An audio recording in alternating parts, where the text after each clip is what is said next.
பாட்டிலுக்கு 10 ரூபா, பாட்டிலுக்கு 10 ரூபா, பாட்டிலுக்கு 10 ரூபா, பாட்டிலுக்கு 10 ரூபா, பாட்டிலுக்கு 10 ரூபா, பாட்டிலுக்கு 10 ரூபா, பாட்டிலுக்கு 10 ரூபா, பாட்டிலுக்கு. கேக்குதா? ஏன்னா காலையில நான் பேசும்போது நான் பேசுறதே ஒரு 2 செகண்டுக்கு அப்புறம் தான் எனக்கே கேட்டுச்சு. Hello hello hello hello hello கேக்குதா? இல்ல காலையில நான் பேசும்போது நான் பேசுறதே எனக்கே ஒரு 2 செகண்ட் கழிச்சு தான் கேட்டுட்டு இருந்தது. அதனால கொஞ்சம் கன்ஃபியூஸ் ஆயிட்டேன்.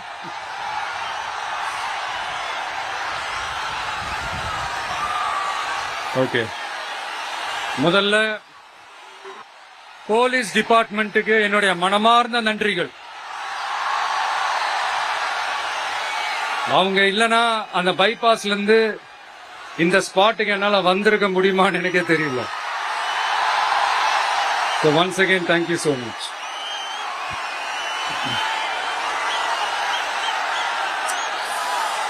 கரூர் அமராவதி ஆத்தங்கரையில இருக்கிற ஒரு ஊரு. அது மட்டும் இல்ல, இங்க ரொம்ப முக்கியமான டெக்ஸ்டைல் மார்க்கெட் ரொம்ப ஃபேமஸ், எல்லாருக்குமே தெரிஞ்ச ஒரு விஷயம் தான். அந்த மாதிரி கரூரை பத்தி பெருமையா சொல்லிக்கிறதுக்கு நிறைய விஷயங்கள் இருக்கு. அதுல எந்த மாற்று கருத்துமே கிடையாது. ஆனா அப்படின்னு சொன்னாலே ஒரே ஒரு பேர் தான் ரொம்ப ஃபேமஸா ஜொலிக்குது. அதுக்கு யார் காரணம்?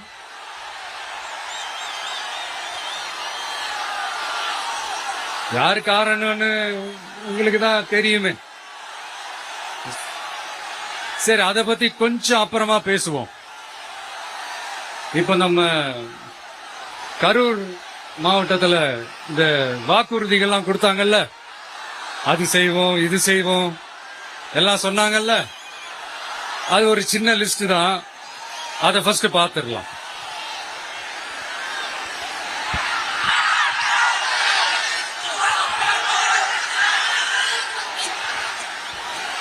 இந்த கரூர் மாவட்டத்தில் இந்த பேரீச்சை வளர்க்க சிறப்பு திட்டம் செயல்படுத்தப்படும். இத்திட்டத்தின்படி பேரீச்சை வளர்க்க நிதி உதவி வழங்கப்படும்.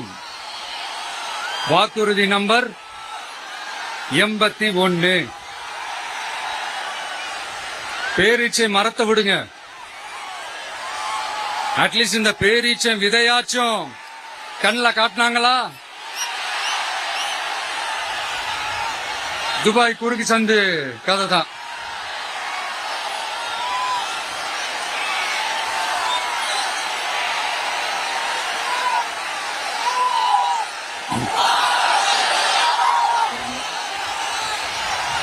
போறீங்களா?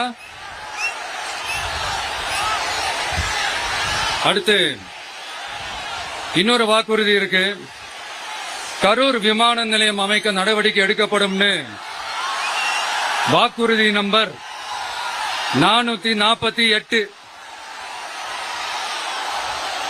ஆட்சியே முடிய போகுது.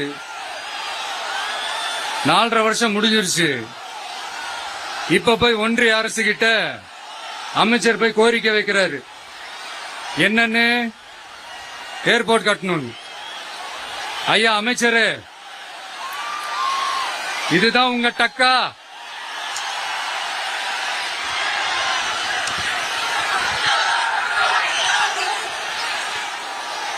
கரூர்ல விமான நிலையம் வந்தா போறீங்களா சார்? போயிடுங்க. அதான் கேட்டேன், அப்பவே கேட்டேன், போயிடுங்க. நண்பா கொஞ்சம் வழி விட்டுருங்க. நண்பா கொஞ்சம் வழி விட்டுருங்க.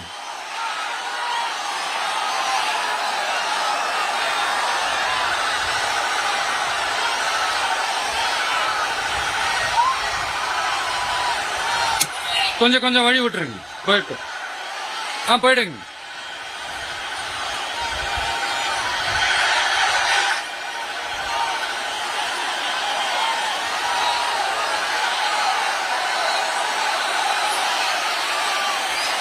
Super super super.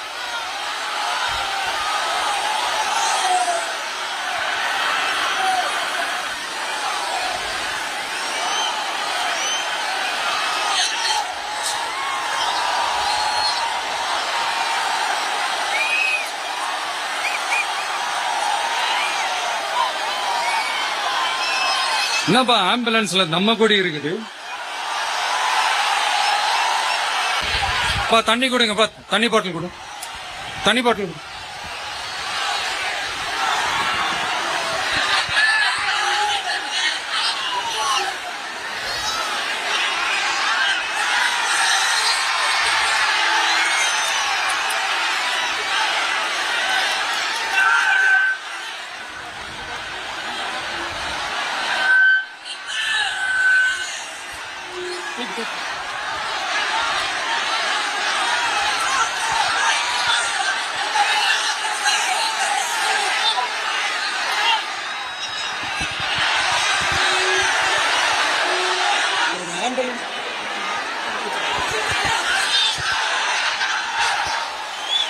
ஜெகதீஷ், உடனே ஒரு ஆம்புலன்ஸ் கூப்பிட்டுருப்பா.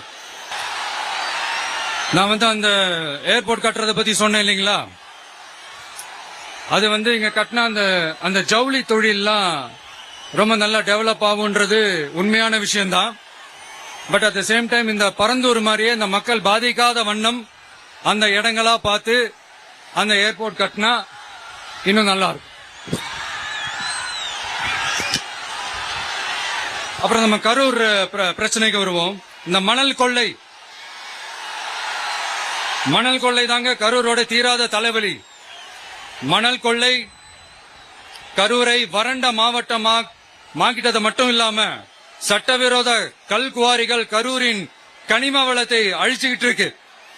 இதுக்கு காரணம் யாரு? சிஎம் சார் 11 மணிக்கு பதவி ஏத்துக்கிட்டா 11:05 மணல் கொள்ளை அடிக்கலாம்னு ஓப்பனா சொன்னவங்க தானே உங்க ஆளுங்க. 2026 மணல் கொள்ளை அடிக்கிறவங்க கிட்ட இருந்து அதுல வர்ற பணத்தை வச்சு தமிழ்நாட்டு மக்களை விலைக்கு வாங்கிடலாம்னு கனவு காண்றவங்க கிட்ட இருந்து நம்ம காவிரி தாய்க்கும் கரூருக்கும் விடுதலை வேண்டுமா வேண்டாமா? கிடைக்கும், கவலைப்படாதீங்க. தமிழ்நாட்டின் 3வது பெரிய ஏரி இங்க இருக்கிற பஞ்சப்பட்டி ஏரி. அதோட பரப்பு 1000 ஏக்கருக்கு மேல. அந்த ஏரி நல்லா இருந்தா விவசாயம் செழிப்பா இருக்கும். விவசாயம் செழிப்பா இருந்தா மொத்தமா பல லட்சம் குடும்பம் சந்தோஷமா இருக்கும். ஆனா பல வருஷமா அது சீரமைக்காம அதுக்கு தண்ணி வர்ற வழிகளை சரி செய்யாம போட்டு வச்சிருக்கிறாங்க இந்த ஆட்சி செய்யறவங்க. நம்ம ஆட்சி, அதாவது உங்க ஆட்சி வரும் அன்னைக்கு இந்த பஞ்சப்பட்டி ஏரிக்கு உயிர் வரும். உங்க முகத்தில் நிம்மதி சந்தோஷம் எல்லாம் திரும்ப வரும். ஜவுளி தொழில் கரூர் நகரை வளர்த்தெடுக்குது. இருந்தாலும் மக்கள் பாதிக்காத வண்ணம் ஜவுளி தொழிற்சாலைகள் இருந்து வெளியேறிய கழிவுகளை சுத்திகரிக்க அறிவியல் பூர்வமான நடவடிக்கைகள் எந்த அரசும் எடுக்கவே இல்லை என்ற கவலை மக்கள் கிட்ட இருக்கு. இதை தீர்க்கக்கூடிய பிரச்சனைகள் எல்லாம் அலசி ஆராய்ந்து உண்மையாகவே நாம அவற்றை முன்னெடுப்போம். இப்ப நான் ஒரு விஷயத்தை பத்தி முன்னாடியே பேசலாம்னு சொன்னேன்ல, இப்ப அந்த விஷயத்துக்கு வருவோம். இப்போ கரூர்ல வழி விட்டுருங்க அகைன். அப்ப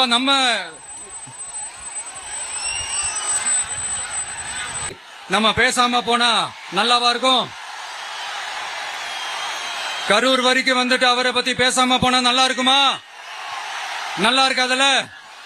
எதுக்கு சுத்தி வலிச்சுக்கிட்டு ஸ்ட்ரைட்டா விஷயத்துக்கே வருவோம்.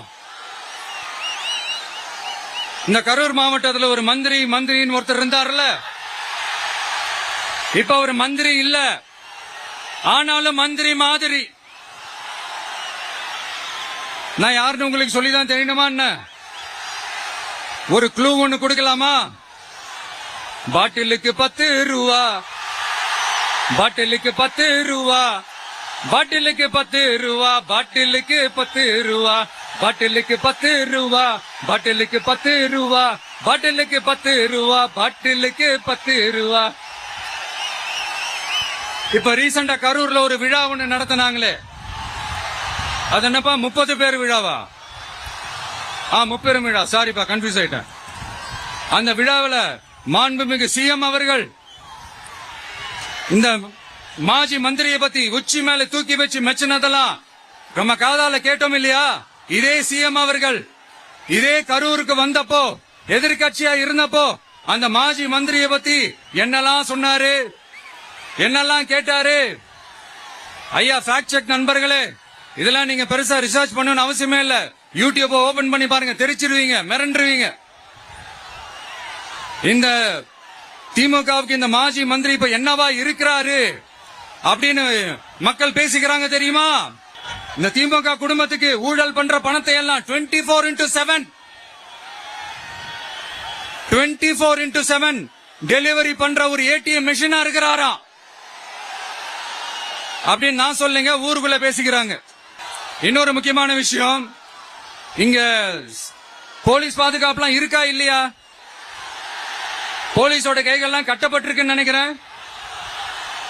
போலீசார் மக்கள் தான் சார் எஜமானர்கள். மக்களுக்காக மட்டும்தான் பயப்படணும், வேற யாருக்காகவும் பயப்படணும்னு அவசியமே கிடையாது. இன்னும் 6 மாசம் தான். ஆட்சி மாறும், காட்சி மாறும், அதிகாரம் கை மாறும். உண்மையான மக்களாட்சி, மனசாட்சி உள்ள மக்களாட்சி அமையும். அப்ப தெரியும் எல்லாருக்கும் சுதந்திரமும் பாதுகாப்பும் 100% வரும். தேங்க்யூ நண்பா. கான்பிடண்டா இருங்க, நல்லதே நடக்கும், வெற்றி நிச்சயம்.